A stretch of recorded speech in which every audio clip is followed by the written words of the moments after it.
আব্বু, তুমি কি অফিসে আছো এখন? হ্যাঁ রে মা, কেন? কিছু বলবা তুমি? না আব্বু, ওই যে সকালবেলা তুমি আম্মুর সঙ্গে যে আচরণটা করে গেলে, এই জন্য বলছিলাম যে তুমি আসলে অফিসে আছো না কোথাও গেছো। আচ্ছা মা, একটা সত্যি করে কথা বলো তো। কি বাবা, বলো তুমি। গত রাত্রে যে আমি বাইরে থেকে এলোপাতাড়ি হয়ে আসলাম বাসায়, এসে দেখি মানে কারেন্ট নেই, ঘরটা অন্ধকার। তো তুমি তো তোমার আম্মুর পাশেই শুয়েছিলে। আসলে তুমি এটা ঠিক করে বলো তো, মানে কোন সাইডে তুমি শুয়েছিলে আর কোন সাইডে তোমার আম্মু শুয়েছিল, এটা আমাকে বলো। আমি বলবো না কেন, কি হয়েছে আগে তাই বলো আমাকে। বলবো না, যাও। না রে বাবা, একটু বলো না প্লিজ। এটাই তো ফ্যাক্ট। এই জন্য তোমার আম্মুর সঙ্গে আমার দুইটা কথা সকালবেলা অফিসে আসার আগে হয়ে গেছে। তুমি তো বুঝতেই পারছো কি হয়েছে আসলে। বাবা, তুমি যেখানে ঘুমাও যে বালিশে, ওই বালিশে আমি ঘুমাইছিলাম, হয়েছে তো? হ্যাঁ। এখন বুঝুক আর কি হয়েছে, আমি এটা বলতে পারবো না। বলো কি রে বাবা, তাহলে তো সর্বনাশ। আমি এ কি করলাম? আমি তো ভাবছিলাম যে ওখানটাই তোমার মা ঘুমাইছে। আর আমার তো আসলে অতটা খেয়াল ছিল না যে কে কোথায় ঘুমাইছে, অন্ধকার ঘর, আসলে বুঝে উঠতে পারিনি। তো তুমি কিছু মনে করো না তোর বাবা, কিছু মনে করো না। আচ্ছা বাবা, তুমি আগে এটা বলো তো, মা আর আমাকে তুমি ব্যবধানটা খুঁজে পাও না কেন, এইটা বলো। মারে, তোর মার চেয়েও যেন তুই জোয়ান হয়ে উঠছিস, এই জন্য তো আসলে বুঝে উঠতে পারি না।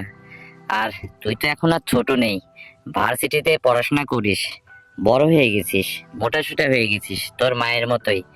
তাই তোর মা তোকে আলাদা করে কখনো আসলে বুঝে উঠতে পারিনি আমি, এটাই প্রবলেম।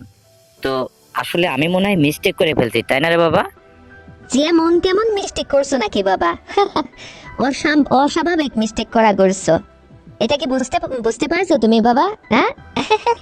কেমন মিস্টেক করছো? শোনো বাবা, আমি আসলে এটাতে কিছু মনে করিনি, কারণ আমারও খুব ভালোই লাগছিল। কিন্তু আমি চুপ করেছিলাম। কি করে আমি তোমাকে এইটা বলবো, নিষেধ করবো বলো, যখন হয়েই গেছে। তো বাবা, আমি বলি কি, যে তুমি আমাকে মাঝে মধ্যে এরকম আপ্যায়ন করতে পারো না সুন্দরভাবে? আমার তো খুব ভালোই লাগলো বাবা তোমার ব্যাপারটা, এত সুন্দরভাবে তুমি এভাবে পারো। না জানি আমার মার সুখ কত কপালে, আমার মা সারাটা জীবন এতটা সুখী আমি কল্পনাও করতে পারিনি। আমি একটা দিনে যা বুঝলাম বাবা, না করো না, মাঝে মধ্যে যেন কারেন্ট যায় আর আমি যেন মার কাছে এরকম শুয়ে মাকে পাহারা দিই, তাহলে আর একটা দিন ভুল করলে আমারই ভালো হবে, কার কি? বাবারে, এর জন্য আমি দুঃখিত, তুমি কিছু মনে নিও না। আর এই জন্য তো সকালে অফিসে আসার আগে তোমার মা আমাকে বারবার যেন কি যেন রেগে রেগে বলছিল।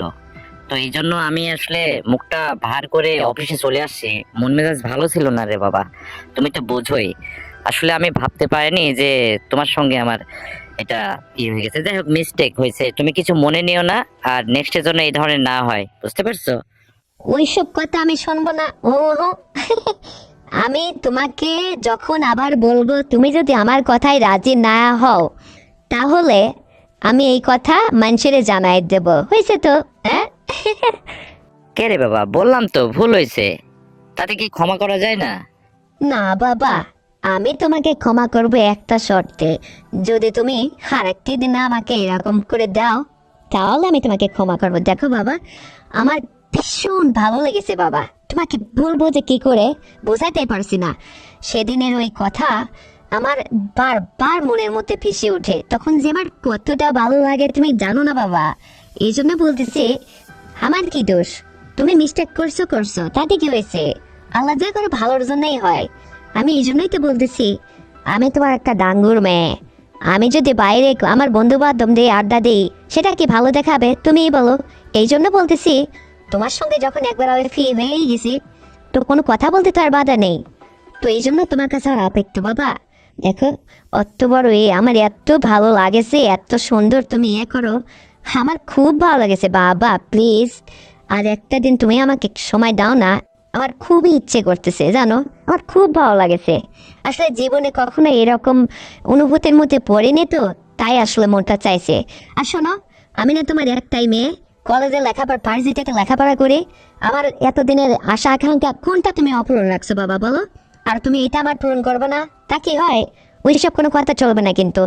আমি যখন যেটা বলবো তোমাকে শুনতে হবে, তাহলে কিন্তু আমি সত্যি মায়ের সঙ্গে তোমার আবার মাছের সঙ্গে তোমার ঝামেলা পাকিয়ে দেবো। আমার ওই সমস্ত কোনো কথাই তোমার আমি শুনবো না রে। তুমি আমার কথা রাখবে, আমার লাগবে, বাস। তোমাকে আমার খুব পছন্দ হয়েছে, হয়েছে তো? হ্যাঁ। তাহলে এক কাজ করো বাবা, তোমার মা, তুমি আর আমি চলো কক্সবাজার যে একটু বেড়াই আসি, বেড়াইলে মনটা ভালো থাকে। ও, এর মধ্যে আবার মাকে টানছো কেন? মা বাসায় থাকবে, শুধু তুমি আর আমি কক্সবাজার যাব। যদি রাজি থাকো তাহলে ডেট করো, চলো যাই কক্সবাজার। যে তুমি আর আমি বেড়াবো, তাহলে কি হবে বুঝতে পারছো তো এখন? হ্যাঁ, কি তোমাকে আরো বোঝাইতে হবে? হ্যাঁ। তাহলে আমাকে তোর এতটাই ভালো লাগেছে মা, তো কক্সবাজার গেলে তো 3 দিনের আগে ফেরা হবে না। তো এই 3টা দিন আসলে তুই কি কি করতে চাস, তোর মনের কি আশা আমাকে বল তো মা। বাবা, আমি আসলে কক্সবাজারে এই জন্য তোমার সঙ্গে যাইতে চাচ্ছি। আমরা যদি 3-4টা দিন কক্সবাজার থাকি তুমি আর আমি, তাহলে কি হবে একবার ভাবতে পারছো? আমরা তো আলাদা ফ্ল্যাটে থাকবো না, একই ফ্ল্যাটে একই রুমে থাকবো, তাই না বাবা? তখন আমার যেটা আসলে প্ল্যান করছি আমি, যে তোমাকে নিয়ে আমি তোমার কাছে যেটা আশা করছি তোমার কাছ থেকে নেব, বা তুমি আমাকে একটা বার লোভ দেখিয়ে দিছো না, এইটা আমি ওখান থেকে হাসিল করব, মানে আমার এটা লাগবেই। আর 3টা দিন কন্টিনিউ, এটা যখন মন চাইবে যত খুশি আমি তোমার কাছ থেকে এটা আশা করি আমি নেব। আমার খুব ভালো লাগছে বাবা, এই জন্য তো তোমার সঙ্গে আমার দূরে কোথাও যাইতে মন চাচ্ছে। আর তুমি যখন নিজে মুখে এটা বলছো, অবশ্যই আমি যাব, তুমি দিন করো। তবে মাকে নেব না, মা গেলে তো আমার হবে না, বুঝতে পারছো? এই জন্য বলছি। আর শোনো বাবা, তুমি মায়ের সঙ্গে বাসায় এসে সুন্দর আচরণ করো, ভালোভাবে কথা বলো, মাকে পুঁতে পাঠিয়ে বাড়িতে দেখে যাব। তারপরে কক্সবাজার শুধু তুমি আর আমি বেড়ানোর কথা বলে যায়, দারুণভাবে ঘুরে ফিরে প্রকৃতি দেখে আসবো। আবার পাশাপাশি আমারও হবে। দেখো, কিছুদিন পরে তো আমি পরের বাড়ি চলেই যাব, আমার বিয়ের সাথে দেবে না তুমি? সারা জীবনকে আমি তোমার সংসারে পড়ে থাকবো বাবা। তো তখন তো আমার পরের সংসার করতে গেলে যাতে সমস্যা না হয়, এদিক দিয়ে তুমি ক্লিয়ার করবা। মানে আমি এদিক দিয়ে পাকা হতে চাই, বুঝতে পারছো? কারণ এই বিষয়ে তুমি আমাকে একমাত্র এ বিষয়ে হেল্প করতে পারবা। আমার দারুণ লেগেছে বাবা, আর তোমাকে যে কি করে বলি। আর সে যত বড় জোয়ান মতো ছেলেই আসুক না ভবিষ্যতে আমার হাজবেন্ড হয়ে, মানে তার কাছে আমি কখনো হার মানতে রাজি নেই। মানে সংসার করতে যা যা লাগে তুমি আমাকে সব শেখাই দেবে। আর তুমি আমার সঙ্গে বিগত দিনে যা হয়েছে, এটা আমি বারবার তোমার কাছ থেকে পেতে চাই, যতদিন আমার বিয়ে শাদী না দাও তুমি, বুঝতে পারছো? এই জন্যই তো একটু সুযোগ খুঁজছি বাবা, সুযোগের অপেক্ষায় আছি। কক্সবাজার গেলে তোমার আর আমার তো মাঝখানে কেউ বাধা হয়ে দাঁড়াবে না। কত সুন্দর সময় কাটবে না সেখানে, কত সুন্দরভাবে বেড়াবো, ওই সমস্ত করব। আমারও ভালো লাগছে। হ্যাঁ, অত বড় মানে লোভ কার না লাগে তুমিই বলো? আমি তোমার কাছ থেকেই মানে সবকিছু শিখতে চাই বাবা। প্লিজ একটু আমাকে নিয়ে বেড়াও, নতুন কিছু দেখাও, পাহাড় পর্বত, জায়গা, জমি, নদী। এই যে কক্সবাজারে যাব, কত কিছু দেখার আছে। আর শুধু তাই না, সেখানে গেলে মনটা ভালো হবে, প্লাস পাশাপাশি আমার আর তোমারও হবে। আচ্ছা, একটা প্রশ্ন করি বাবা, ভুল করে তোমার সঙ্গে আমার যা হয়েছে হয়েছে, এটা ভুলে যাও তুমি। সত্যি করে বলো তো, মানে তোমার সেই রাতের ওই মানে মিস্টেক করা ঘটনাটা মানে আসলে তোমার কাছে কেমন লেগেছে? তোমার মনের অনুভূতিটা কি? তুমি তো একটাবারও আমাকে জানালে না, আমি তো শুধু বলে যাচ্ছি তোমাকে। বাবা রে, আমারও তো খুব ভালোই লাগেছিল। আসলে সেই দিন আমি বুঝতে পারিনি যে হঠাৎ করে আমার এত ভালো লাগছে কেন। এখন পরে বুঝলাম যে হ্যাঁ, আসলে মিস্টেক করছি। যাই হোক, আমারও ভালো লেগেছে, খুবই ভালো লেগেছে। কিন্তু আমি কি করে বলি বলো, আমি না তোমার বাবা। আমি যদি তোমাকে এই কথা আবার নিজে অফার করে আবার বলি, এটা কি আমার মুখে মানায়? তুমিই বলো। এই জন্য বলছিলাম যে কোনো কিছু না হয় না হোক, এখন তুমি যেহেতু ছাড়ছই না, তো চলো যাক, আমারও ভালোই হবে।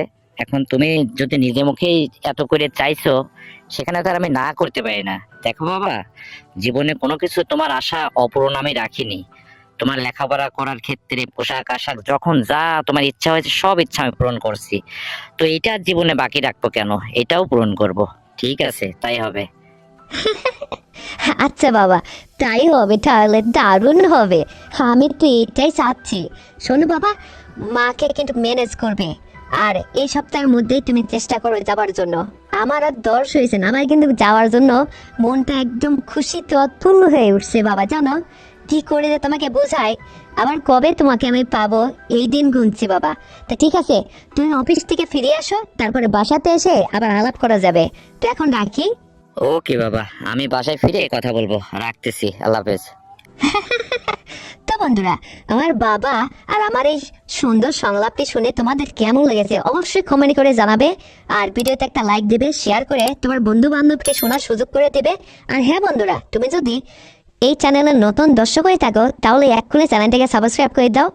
আর আগামীকাল সুন্দর গল্প নিয়ে আসছি, ততক্ষণে নিজের যত্ন নিও, সবাই ভালো থাকবে, আল্লাহ হাফেজ।